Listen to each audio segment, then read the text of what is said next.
On today's whiskey review,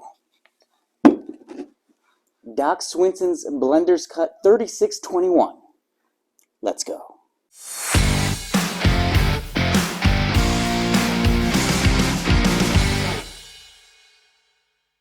Hey everybody, my name is Justin and welcome back to another episode of Whiskey Tears, where we taste, try, and review whiskey, bourbon, scotch, Irish, any of it here on this channel, and then we rank it on a tier system. And if you're wondering, Justin, why are you wearing a pink flamingo Hawaiian shirt? Don't. It will be much better for both of us. On today's episode, we have Doc Swinson's Blender's Cut 3621, a blend of MGP. And if we read the back, it says, after numerous releases of our triple cask alter ego bourbon, Jesse Parker, Doc's Blender, started to notice a late night trend as we sampled the base bourbon. After witnessing copious nights in the warehouse with glasses that refused to be set down, it became apparent that the Blender's Cut needed to be shared. Thanks to Jesse, this delicious mixture of 36% and 21% rye bourbon lingers on the palate and brings waves of vanilla, brown sugar, covered apricots, peanuts, and brown butter. So, an MGP blend here from Doc Swinson's, and if you are like me and you enjoy whiskey, you've probably seen this stuff advertised all over Facebook. So I figured I would get a bottle, see what it's like. This is their, I think it's their cheapest bottle they have. They've got a few different releases out there, but this one I was able to bring in at $50, and it comes in at 115 proof, which is 57.5% alcohol. Bottle number 01115. So we're going to get into it. Doc Swinson's Blender's Cut 3621, straight bourbon whiskey from MGP. Bottled in small batches, original blend, hand selected for character, and bottled when ready. Is it worth all the advertising they're doing? Is it any good? It's in the special bottle that they, whenever they put it in this shaped bottle, they're trying to say we're fancy, we're good whiskey, as you can see by some of the other ones we have up here, but we'll see if it's any good. Doc Swinson's Blender's Cut. Let's go. Let's bring it in. The bottle itself, though, does look pretty cool. It's got the black label on there with the gold lettering. That's going to win as a winning combination every single time. The whiskey looks good in it. The bottle looks nice. The cork's a little weird because if you don't pull the little plastic covering all the way off, it kind of ends up looking a little bit weird. But you can see on the cork, I don't know, I'll show you in a second when we do the bottle pop, but it actually says Doc in there on the inside of the cork, whether you can see that or not, but that's pretty cool. So let's do the bottle pop, get into the tasting. Ooh, that was a nice bottle pop right there. And there's that Doc right there on the cork. So let's pour it, see what we get.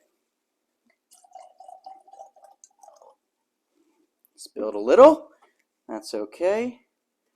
All right, the color, a little lighter, a little orangish, and actually a little bit of yellow in there.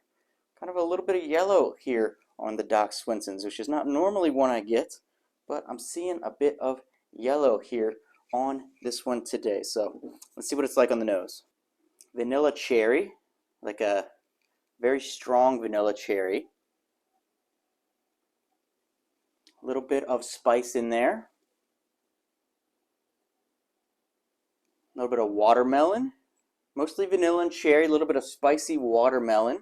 Actually even got a little bit of smoke on the front end when I smelled it that time, but it's like a very vanilla-y cherry, but it's dominated mostly by the vanilla with a cherry undertone, and then you get some hints of spicy watermelon in there too. Maybe just a hint of apple orchard, like not an actual apple, but if you were walking through an apple orchard, maybe a hint of what that would smell like. All right, let's test it out. Let's drink it. The legs look pretty good all around the Glencairn glass there, the Whiskey Tears Glencairn glass. Let's try Doc Swinson's Blender's Cut, see if it tastes any good. Okay, vanilla into spicy oak. A lot of vanilla up front, getting into a spicy oak. A little bit of cream in there, which I really like when the bourbons or the whiskeys are, in this case it's got some rye in it. I like it when it's got that creaminess, and then it ends with a, it's not too strong of a finish. It goes away pretty quickly. It does go down the throat pretty nicely. I can feel it going down my throat. It ends with a little bit of spice a little bit of tobacco, kind of a little bit of peppery spice in there, but a lot of vanilla up front. Mostly all vanilla up front. Kind of just what the palate smells like, honestly. Kind of smells like a vanilla-y cherry, very vanilla, and that's kind of what it tastes like too. It tastes like a whole lot of vanilla with a little bit of cherry mixed in there up front. That's what coats the tongue as it goes into your mouth to start with, and then as it gets to the back of your mouth, it gets into that spicier, kind of oaky, kind of just a little bit of peppery in there. A vanilla-y, creamy, kind of like the inside filling of a donut when you get that kind of pudding, like a vanilla puddingy. I don't know what that's called that's inside the donut, but it's like a vanilla pudding. If there was just like a little bit of cherry sauce drizzled on top, that's what this tastes like. And then it gets into that kind of spicy wood on the end, and then it's gone. Just like that. It's like gone. It lingers in your throat a little bit with the 115 proof, just a little bit on its way down, but there's no real finish or aftertaste or anything that lingers in your mouth for any real long period of time. But up front, it's pretty good. Yep, I left that one in the mouth a little bit longer that time. Got the vanilla, the creamy vanilla, the vanilla pudding with a little bit of cherry sauce, and then it gets into that kind of spicy oak as it goes towards the back of the mouth, and then down the throat, and it's gone. So, yeah, not bad. It's honestly $50 for this bottle. It's honestly better than I was expecting. I was expecting it to not be that great since it's been plastered all over Facebook, but it's surprising me right now. So relatively happy with it so far. Let's try it with a dash of water and on the rocks, see what happens. Kind of took away a little bit of the vanilla, the vanilla smell there on the nose with the water added. Getting more oak and spice there on the nose. And a little bit more of an appley or watermelony kind of like a summer fruit smell. Not so much a heavy dark cherry, but like a lighter apple, like a watermelon that's maybe not quite ripe yet, like the green part of a watermelon. Okay, with the water, with that little dash of water added, it was like drinking in some vanilla whipped cream. Like if it was a melted vanilla whipped cream and you just drank that, that's the initial surge that I got going over my tongue there. And then once again, kind of same finish slash quickly in and out there. But ooh, that was interesting. A melted vanilla whipped cream here on the dash of water added. All right, we have a beautiful ice ball today. The glass with my family seal on it, but a very nice looking ice ball there. I will make a video in the future about how to make some good ice balls for pretty cheap. It didn't cost a lot to get what I used to make this ice ball. But anyways, Doc Swinson's.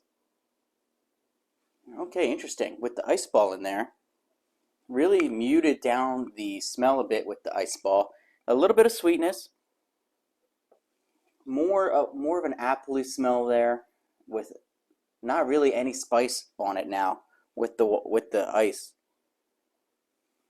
Okay, so pretty much like a watered down apple is what I'm getting when it's on ice here. Let's see what it tastes like.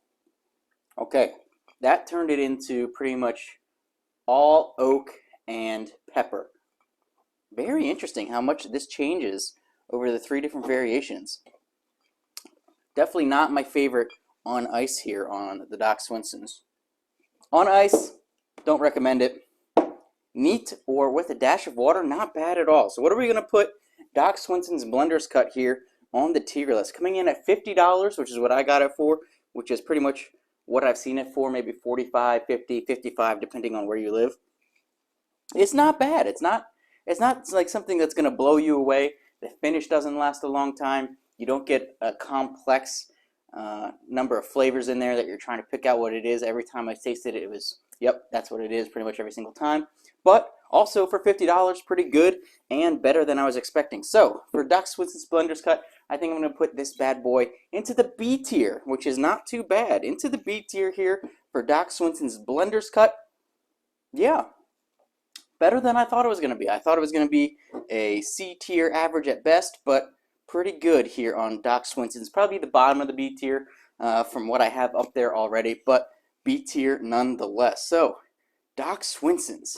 If you guys want to vote on what bottle we're going to do next, make sure you hit like, make sure you hit subscribe, if you really want to help support me, buy more bottles that I can taste, make sure you check out patreon.com/whiskeytears. You can vote on the next bottles we're going to do there. Also, we do additional content there. If there's a bottle that I think I need to do a second tasting of, then we'll do that. I'll put that on Patreon only, and we'll update the tier list. And I think I might need to do that for the Elijah Craig C921. Didn't like it too much when I first tried it, but now that it's had some time and it's got a bunch of air in there, I tried it again the other day and it might be a little bit better. So we'll probably do a second shot there on Elijah Craig C921 coming up. But today was all about Doc Swinson's Blender's Cut. It's on the B tier. Thank you guys for watching me here on the channel. Stay tuned for the next video. Hit like and subscribe. I'll see you later.